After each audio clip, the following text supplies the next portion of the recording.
What is going on? Today we're going to talk about 5 upgrades you can do to your Harley-Davidson to make it better for you. So real quick, why should you be listening to me? So I'm the Ryda.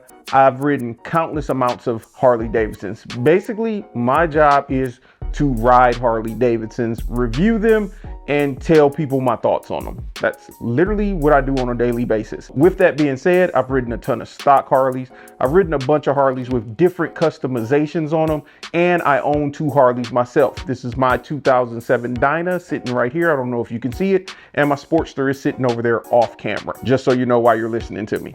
And if you like Harley-Davidson content or motorcycle content in general, make sure you're subscribed to the channel. You can just go ahead and hit that button like right now. Ain't no need to wait. So the number one thing you want to upgrade on your Harley-Davidson soon as you get it, before it leaves the dealership, after you get it home from that private seller you bought it from, if it doesn't already have this, is a full exhaust system. I know a lot of people say you can go with slip-ons so that way you can get some sound under your bike. But if you want that performance and sound, you're gonna have to go with a full exhaust system. Harley-Davidsons come very constricted from the factory, and you're gonna wanna be able to let that air flow through, get that true Harley sound, and get that performance out of your pipe. A couple exhaust brands that I personally recommend are a Thunderheader. You could also go with something like a Sawicki, a Vance & Hines. I actually have a Vance & Hines on my Sporty sitting over here. You could also do something like a Thrash & Supply. I heard great things about their exhaust as well. If you're on a tight budget, you can also get like a Cobra exhaust, something like that. There's plenty of exhaust brands out there. Just do your research, pick a good quality exhaust, and run with it. Number 2, to go with that exhaust, you're gonna need that air to flow. So you're gonna wanna get a high flow air filter.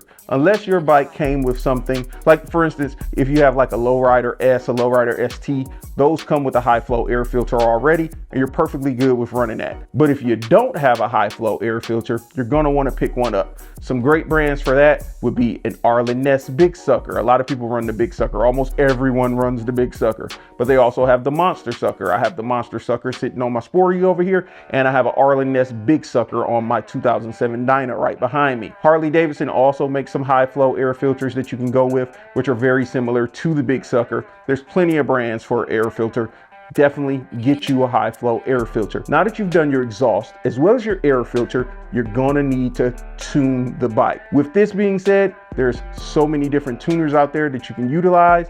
The 2 top ones I would suggest is the Power Vision. It could be a Power Vision 3, 4, the original Power Vision. Dynajet makes amazing products and they're extremely easy to use. I just tuned my Dyna with the Power Vision 4, worked out great.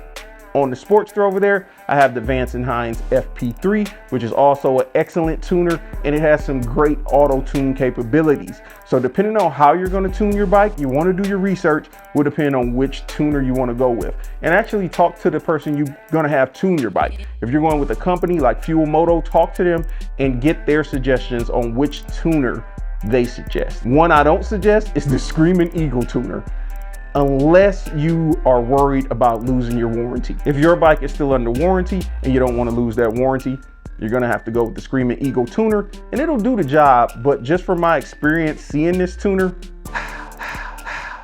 it's not the best option. Number 4, now that you got your performance and your sound tuned in, you're gonna want to get comfortable. You gotta get rid of the stock Harley-Davidson seat.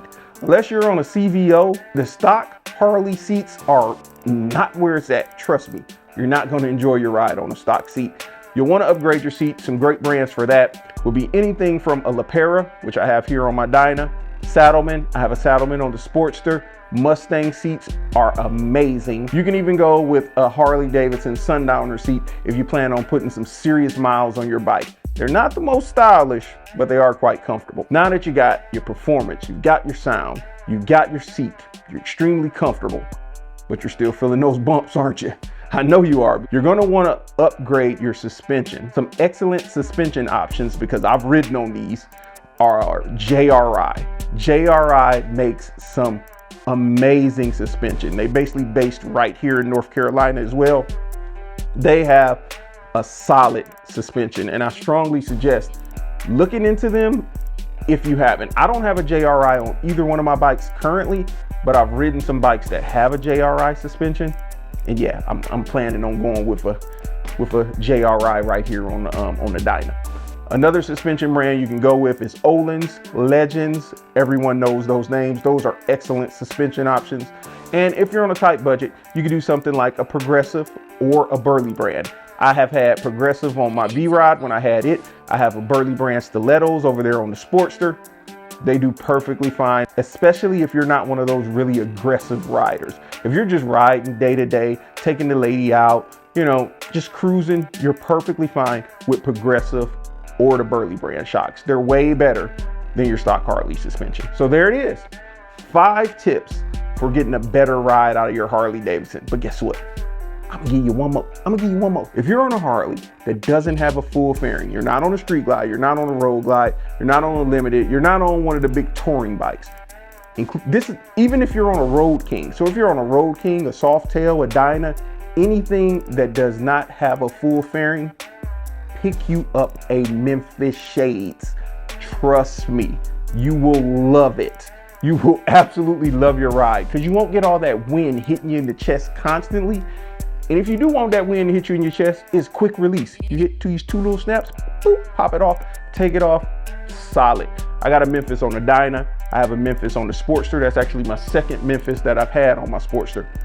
You want that wind protection, especially if you plan on doing some serious riding and you want to be comfortable. But if you haven't done so as of yet, make sure you hit that subscribe button.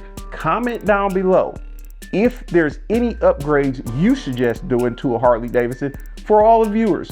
Get your conversation going. Let's get a conversation started. And yeah, I'll see y'all in the next one. Oh, shit, mother. All these microphones and lighting and shit.